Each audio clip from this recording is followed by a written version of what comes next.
Sir नमस्कार। साथियों, जैसे कि मैं हमेशा आपको बताता हूं कि जो एडवांस फार्मिंग है, समय से पहले की जो खेती है जिसको अगेती खेती कहते हैं, उसको यदि आप उस तरीके से खेती करोगे तो निश्चित रूप से आपको लाभ मिलेगा। लेकिन उसमें तकनीकी जानकारी का होना बहुत जरूरी है, वैज्ञानिक तकनीकियों का काम लेना बहुत जरूरी है। जैसे कि मैं अभी कुनक्ता में एक फार्म पे अभी विजिट कर रहा हूँ, तो मेरे साथ है, आपका नाम? अब्दुल कादिर जी मेरे साथ हैं, जो आप यूपी बरेली से रहने वाले हैं ना? क्योंकि जितने भी जो किसान हैं यहाँ पे वो ज्यादातर यूपी बरेली के किसान हैं जो लीज पे जमीन लेकर के खेती करते हैं। इन्होंने पूरी खेती को लो टनल पे किया। लो टनल आपको महेंद्र इधर दिखाएंगे, जस्ट पास में है। तो लो टनल में क्या किया इन्होंने, पूरी लो टनल बना करके और उसमें खेती को उगाया जिससे कि सर्दी से बचाव हो सके। तो सबसे पहले तो मैं ये पूछना चाहूंगा, आपने इसमें फसल की तैयारी के लिए क्या क्या कार्य किए? पहले तो ये नाली खुदाई। सबसे पहले नाली खुदाई। नाली कितनी गहरी लेते हो आप? जैसे 1 फुट मानो। 1 फुट गहरी नाली, ठीक है।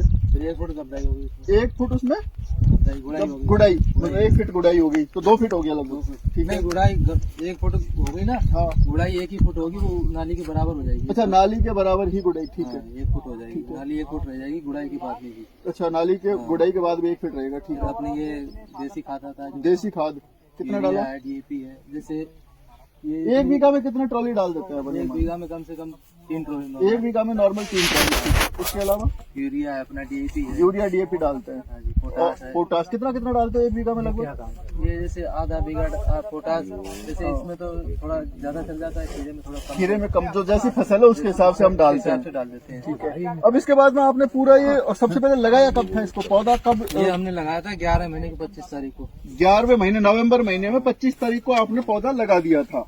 अब चल रहा है फरवरी और आज तारीख है 24, यानी कि नवंबर, दिसंबर, जनवरी, फरवरी, लगभग 3 महीना कंप्लीट होने को है।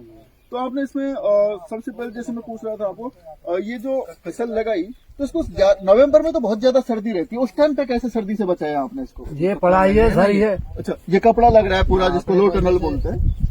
ये हर एक आदमी बस की नहीं है, इसको लगा के करने का कोई कितना भी करे। 8 फीट का कपड़ा लगा दिया। अच्छा, 12 फीट का आपने एक तार लिया, जिसको अर्धचंद्राकार स्थिति में आपने लगाया, जैसे कि पीछे की तरफ आपको कुछ तार दिख भी रहे होंगे, और उसके ऊपर ये बिल्कुल महेंद्र पास में से दिखा देगा, इधर पास में ही है। और उसके बाद में आपने उसके ऊपर एक कपड़े से उसको कवर किया है, तो ये इसको सर्दी से बचाने का काम करता है। सर्दी से। इसके अलावा इससे रोग और कीड़े भी कम लगते होंगे फसल में। और इसके क्या फायदे हैं? इसका तो बस यही है, सर्दी ऐसा नहीं करती है इस पे। अच्छा, और तो आपने मल्च पे नहीं लगाया इसको? मल्च पे नहीं लगाया। मल्च पे क्या है, इसमें खर्चा ज्यादा आता है। मल्च पे थोड़ा खर्चा और बढ़ जाता है। खर्चा और बढ़ जाता है जी। उसमें क्या है, अपने जो मल्च लाते हैं उसका खर्चा बढ़ जाता है, फिर उसका ट्रैक्टर का काम होता है। अब जो यहाँ पर बेड बनाते हैं ना, वो यहाँ पे मिलती नहीं, बेड मेकर नहीं मिलता, बेड ट्रैक्टर नहीं मिलता, जी जी, हाथों से बन नहीं सकती है। जी जी, ये चक्कर है। तो इसलिए नाली में क्या हमारा खुद का ट्रैक्टर होता है, जैसे किसी रिश्तेदार का, तो हमारे यही खुदवा देते, उसी से बुराई करवा दी। अच्छा, और फिर बीज लगा दिया। आप इसमें यहाँ पे जो जमीन है, जैसे कि क्योंकि आप तो यूपी से आए हैं, आपकी खुद की जमीन नहीं है, तो आपने क्या हिसाब से यहाँ पे जमीन को खरीद लेते हैं रेंट से? कितना रुपए पर बीघा के हिसाब से आपने लिया? 20,000 है, 25,000 है, 25,000, 20,000, 20-25 हजार रुपए बीघा तक नॉर्मल। 28,000 रुपए तक आप 1 बीघा जमीन लीज पे लेते हैं। कितने दिनों के लिए लेते हैं? ये लेते हैं सर 12 महीने 10 महीने। जैसे क्या ना, 28,000 में तो लेते हैं 8 महीने की। 28,000 में 8 महीने के लिए आप लेते हैं, ठीक है। तो 28 में आपने लगभग 8 महीने के लिए इसको लीज पे लिया है 28,000 रुपए में। अब उसके अलावा पूरा सिस्टम आप सिंचाई ड्रिप इरिगेशन से करते हो? हाँ जी, बूंद बूंद सिंचाई पद्धति आप काम में लेते हैं। तो अब जो बूंद बूंद सिंचाई में, इसमें जैसे आप जो जल में घुलनशील उर्वरक होते हैं, जैसे NPK है, 19-19 वगैरह आप यूज करते हो? इसमें दवाई वगैरह कितनी बार डालते हो? जैसे अगर कमजोर होती है, जैसे 10-15 दिन में एक बार डाल देते हैं। अच्छा, हाँ, और जैसे अपने ये जैसे ये फल है जो, हाँ हाँ, इसको खाना ना हो, अच्छा, बीमारी ना फ्रूट फ्लाई इसमें ना लगे, कोई फल मक्खी ना लगे, पेड़ा जैसे आजकल साफ, हाँ, उसी में साफ सुथरी मार्केट ज्यादा है। अगर खराब होगा तो कोई नहीं खाएगा, मार्केट में कोई नहीं खरीदेगा, ये सही बात चक्कर है। इसलिए इसमें 8 में 10वें दिन 15वें दिन दवाई लगती रहती है। अच्छा, 8-10-15 दिन पे दवाई लगाते रहते हो? हाँ जी। दवाई कौन सी ज्यादा यूज करते हो? दवाई तो अपनी ये बायर की है, अडामा की है। अच्छा, वो इमिडाक्लोरोपिड वगैरह हम ज्यादा यूज करते हैं। लेकिन आप जो फल मक्खी की मैं बात बताऊं आपको, तो फल मक्खी के लिए तो आप इसमें ट्रैप भी तो लगा सकते हैं। येलो स्टिकी ट्रैप है, जिसमें वो चिपकने वाला आता है स्टिकर, जिसको आपने 2-4 जगह लगा दिया तो उसमें कीड़ा आएगा और चिपक जाएगा उसमें। हाँ वो भी होता है। तो वो उससे भी कंट्रोल किया जा सकता है। उससे भी कंट्रोल फल मक्खी के नियंत्रण के लिए अपन फल मक्खी जैसे आपका फल खराब करता है तो उसके लिए जो फेरोमोन ट्रैप है यूजेनॉल वाला उसको अपन यूज कर सकते हैं। तो वो क्यों नहीं आप यूज करते, केमिकल को ही ज्यादा क्यों यूज कर रहे हो?